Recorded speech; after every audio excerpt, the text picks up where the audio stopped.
Hi viewers and welcome to the channel, and today we're learning more about the Curves Workbench and we're going to be looking at a number of tools in here. So this model I've made, this is a concept for a wildlife camera, and I've extensively used the Curves Workbench for this and the Part Workbench. And the tools we're going to be looking today is what I've used to create this, and that's the join curves and the extract subshape from there.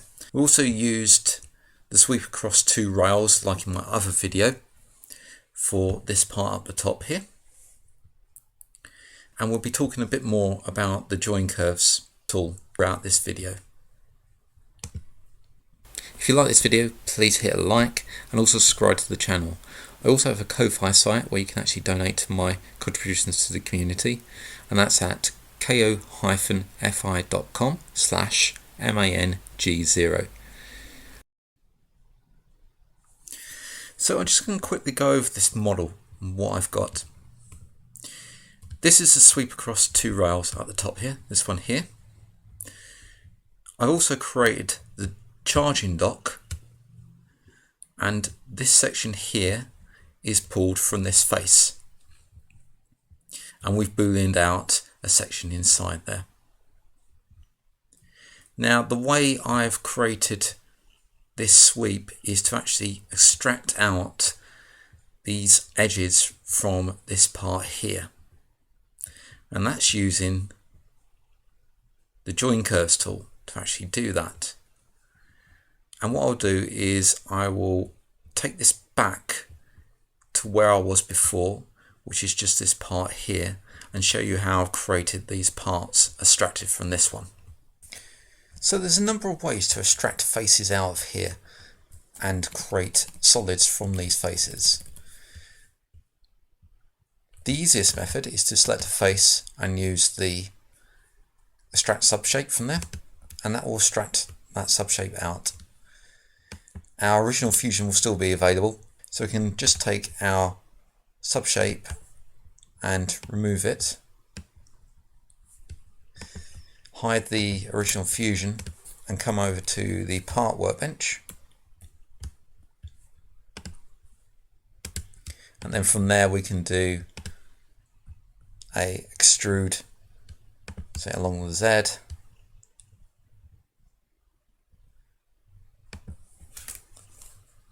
$50mm along there, and OK that, and we get the shape that we want, that we can use for like the docking bay or the charging bay, and this will fit on top or on the bottom of our fusion into that space.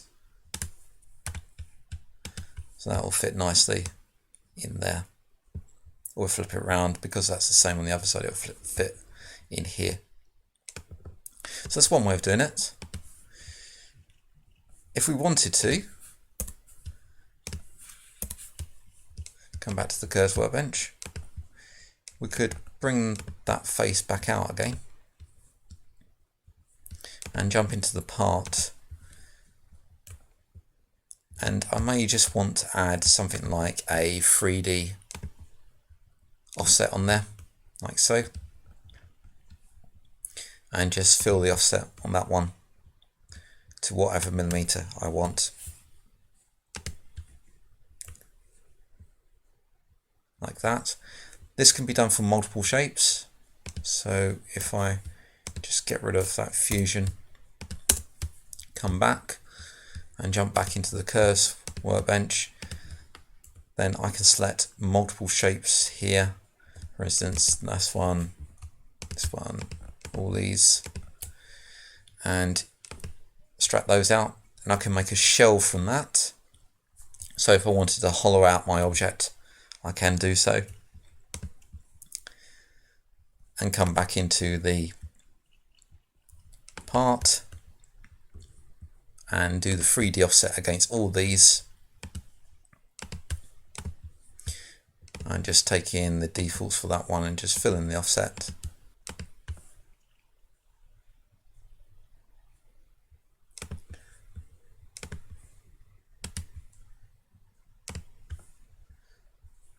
Unfortunately, you can't multi-select both of these and do that, because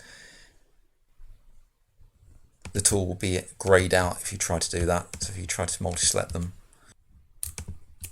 that will be greyed out. So we've created a shell there that we can use for our external shell around our electronics, and we can boolean these together and just do a boolean on those. I didn't actually do anything with that fusion at the top there, but we can just use our normal boolean. For instance, if I just do those two sides there, boolean those together, that will become one fusion then. And I can use normal additive and subtractive commands against that. So for instance, I've got a ball there, or a sphere, and I just increase that to some diameter, and we will remove that sphere from that fusion. So that's how it's going across those two that are fused. So the sphere and the fusion there. Take those two. One that I want to keep, the one I want to extract, and do that. Now, when you do this, you'll see it looks like it hasn't done it. But if you go into the cut that's been made and the fusion, if you look in here, you'll see you still have the face there, and it's visible. Just hide that, and that will be hidden. And the same for the other one as well. That fusion will be still visible. And there you go. So that's been stretched out of there, and you've got that shell.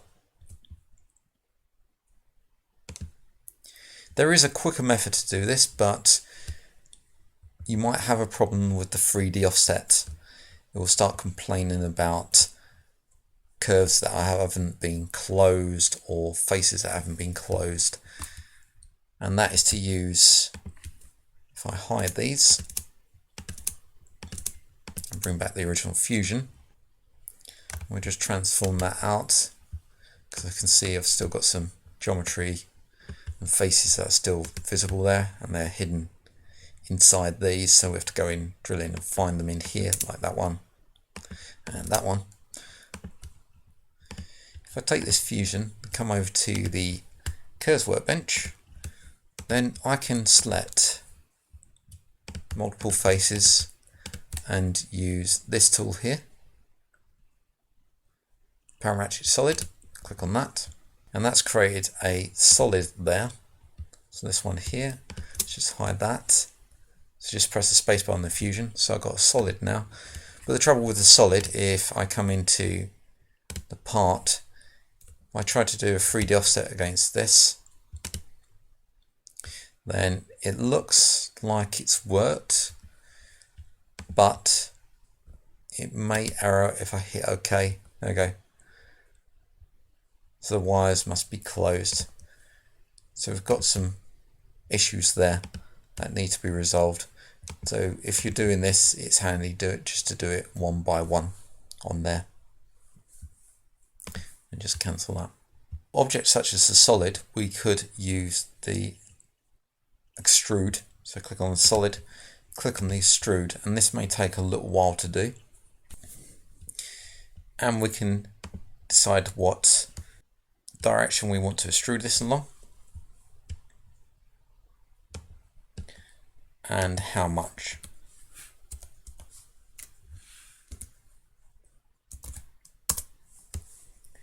And then we have the extrusion in there. So let's have a look at the join curves tool now, which is available here. And this allows me to extract out the edges rather than the faces. So before we selected one of these faces and use the extracted subshape, now we can select an edge. For instance, if we come in here and select this edge between these two,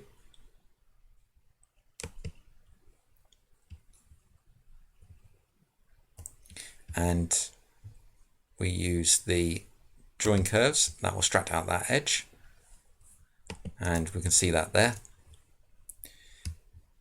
And we can come over to this side and extract out this edge as well.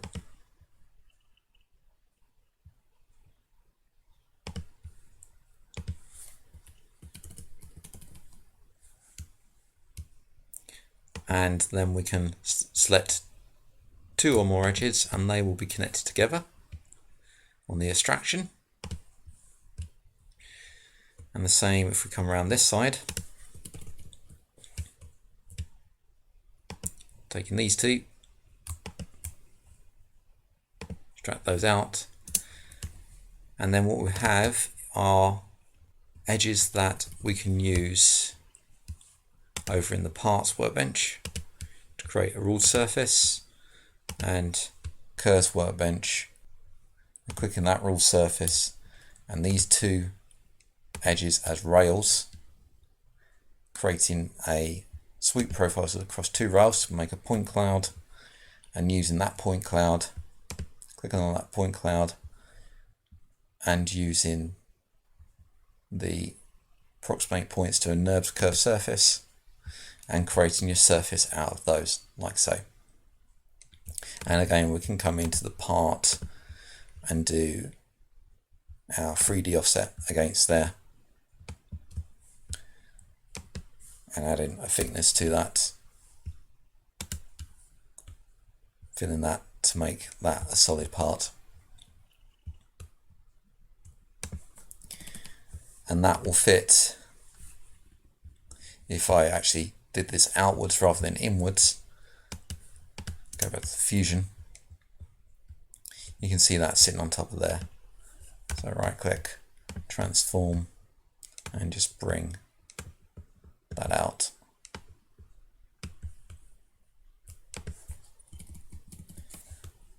Like so.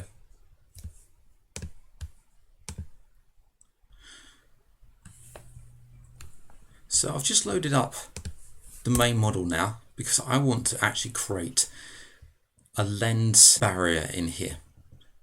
That's going to be in front of the lens. And to do that I need to create something that's going to be slightly smaller than this circular inner part here. Now there's this edge here that I can get hold of, just there. So that circular edge, and I can use the join curve surface on that. And what that's done is that extracted out that edge for me. So if I right click transform, I can pull that over. Hit OK. So that edge is there. I can come to the part now, zoom out a bit, and I can adjust this using the 2D offset tool now. So I can actually make that smaller. So utility to offset planar shapes, also available up in the part. We've got the 3D offset, we've got the 2D offset, and I can click on that and you can see we can actually increase the size of that 2D offset. So that's the outer increasing, but I want to decrease it. So if I go a minus figure, then I'm going to get an error. So I need to change this to skin and allow me to go inwards. So we can bring this down to a minus figure like so. I can fill that offset, hit OK. So we've got that now. And should be able to extrude that out. So OK that. So that's extruded out now, like so. And that allows you to place that new extrusion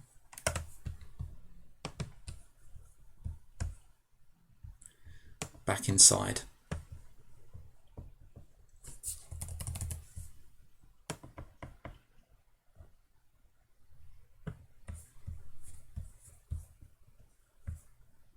And hit OK. And that's that back inside there, and we can just hide this, which is part of our extrusion. Offset 2D and the join curve that's in there, so that can be hidden.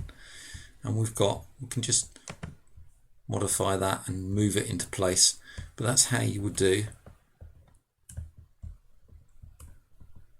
a part inside, like so.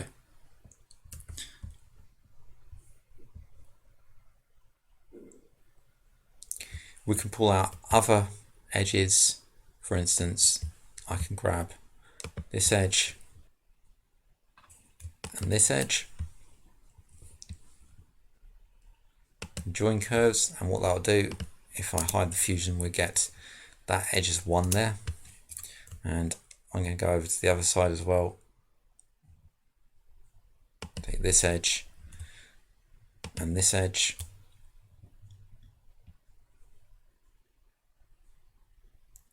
Use the join curves on that.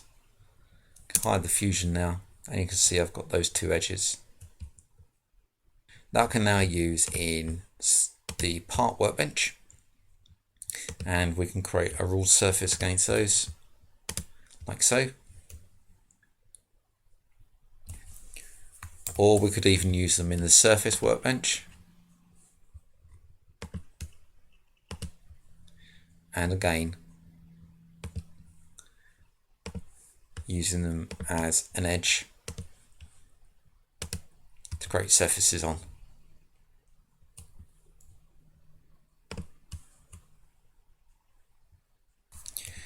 So I hope that helps. That's a simple tutorial for extracting out faces and edges using the curves workbench. There's many other features you can use in this workbench, and I'll be hopefully going through all of them. But I hope you've had fun with it, and I'll see you again shortly. If you like what you're seeing, please subscribe to my site, and also I have a Ko-Fi site. You can actually donate a few pence or a few pounds, dollars, or whatever your currency is, and that's at ko-fi.com/mang0, and there you'll be able to help me fund my site, and all the money that I actually get from any funds will actually get pushed back into the channel. Thanks a lot for watching and subscribing. I'll see you next time.